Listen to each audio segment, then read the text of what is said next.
Yes, thank you for coming out today. The proposed curative amendment will require the Dallas Township supervisors to issue permits based on certain conditions for drilling, fracking, pipelines, compressor and metering stations, and gas processing plants in an A1 district, which is an area zoned agricultural. 70 to 80% of Dallas Township is zoned agricultural. The real purpose of this proposed ordinance is not to protect us or our way of life.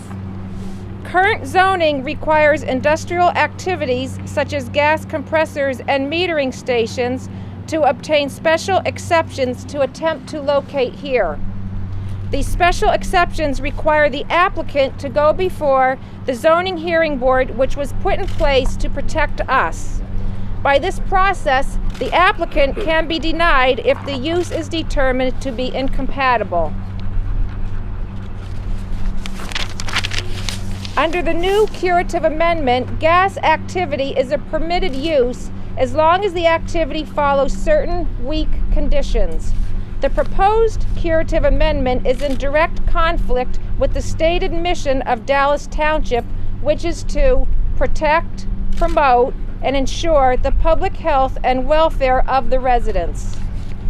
There is considerable public support to restrict such activities as demonstrated by the huge turnout at earlier zoning hearings. I urge people to head to a site of a 100-foot wide gash that runs as far as the eye can see, of cleared trees, earth movers and excavation, orange flags, blast zone warnings, and staked yards that resembles more of a war zone. Dallas Township residents, this is just the beginning.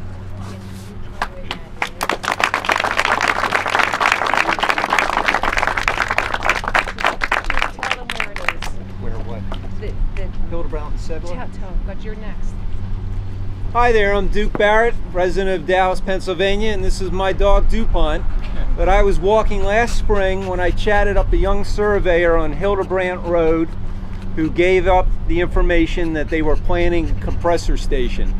Of course, at the time, all the people who were asked whether they leased for a compressor station said no, and it's typical of the companies to do their business in secret in order to prevent public outrage.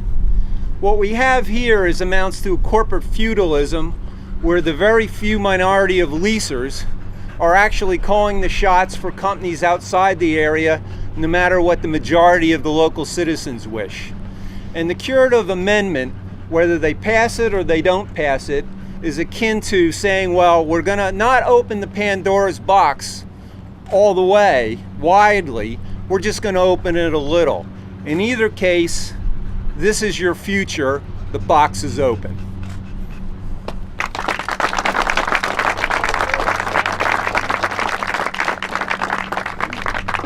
Hi everyone, I'm Jane Tolomello, and I'm here to tell all you what it's like to be living next to the pipelines. What it means to be in an A1 district that has been already approved for pipelines. Metering stations are up in the air, not even really knowing exactly what's going on because things are changing dramatically every day. Every time I leave my home, I have to worry. Every time I come into my home, I have to worry. A few weeks ago, my neighbors down the road became petrified. She heard a hissing sound and she called 911, only for 911 to call her back and tell her that this is a scheduled venting that was going on. It was going on at 2 o'clock in the afternoon while all of Dallas High School, middle school, and both elementary schools were in school. We have no control over what's going on in those woods right now. We have no control. And it's it's petrifying not having control over your life, which is what it becomes. It takes over your life. I wouldn't wish it on my nearest enemy. And you know, to say it's not affecting me right now, it will affect you. It'll affect all of you if it opens up to this A1 district, which is over 50% of Dallas Township. It's not fun. It's It's hard to even put into words. Every time I go down Sedler, I get a pit in my stomach. I just look around in those woods that I loved, the property that I bought that I thought was going to be safe. I thought it was going to be clean. I thought it was going to be able to see beautiful scenery, and now it's all being taken away. It's just all being taken away, and there's just nothing I could do but stand by and watch. And that's going to be all of you, because it's only the beginning.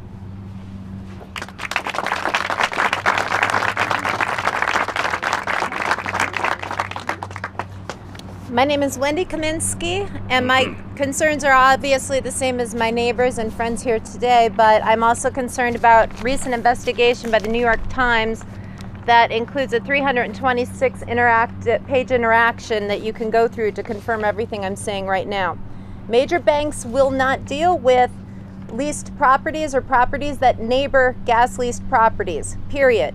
Those banks include First Place Bank, Provident Funding, GMAC, FNCB, Fidelity, FHA, First Liberty, and Bank of America.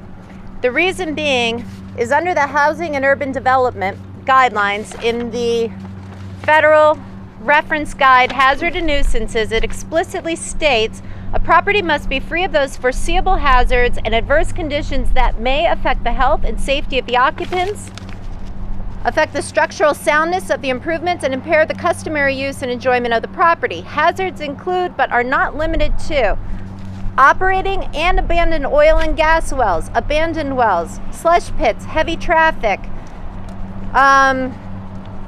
proximity to high pressure gas lines, liquid petroleum pipelines or other volatile and explosive products, high voltage transmission lines, fumes, odors, stationary storage tanks containing flammable and explosive materials.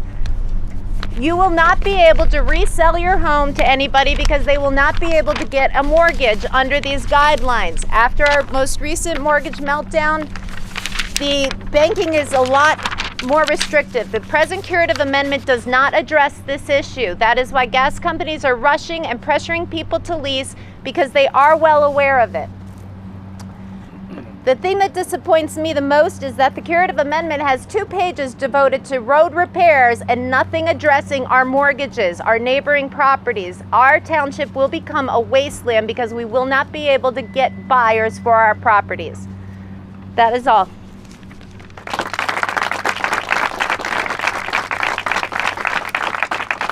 My name is Jim DeMichael, resident of Dallas Township. I speak for my neighbors and tell you that our terrain is changing right before our very eyes. But we've attended meetings for the past 8.5 months. And if you didn't think we had a say up till now, there would have been a compressor station right next to Dallas High School. Chief Oil and Gas was able to change that because of our public input. We require people to continue to demonstrate what they feel so that Dallas Township will not change. I obviously echo what my neighbors have said, and that's the reason why we're here on a Sunday afternoon when we have many, many things to be doing. But this does say it all. If anyone saw the Dallas Post today, the zoning district we are in, which many people may not even realize, will have many, many, many gas activities allowed to have happen. So that is why we must continue to voice our opinions. We must continue to speak when we want to speak, and we must continue to keep together. Because as we are, again, progressing in time, so is our terrain. The gas companies are allowed to pretty much do what they want to do. And except for a few little resistances, they're finding the biggest resistance in Dallas Township. We want to continue to have them do that, because we want to make sure that we will see a future that we'll enjoy and that we want to enjoy in the place that we came to have that happen. Thank you.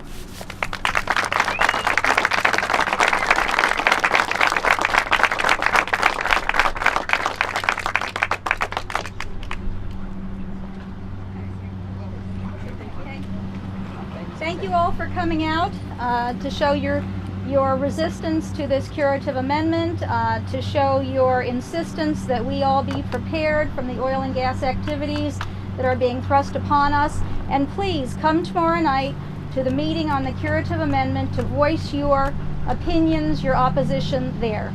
Thank you very much for coming out today. Thank you.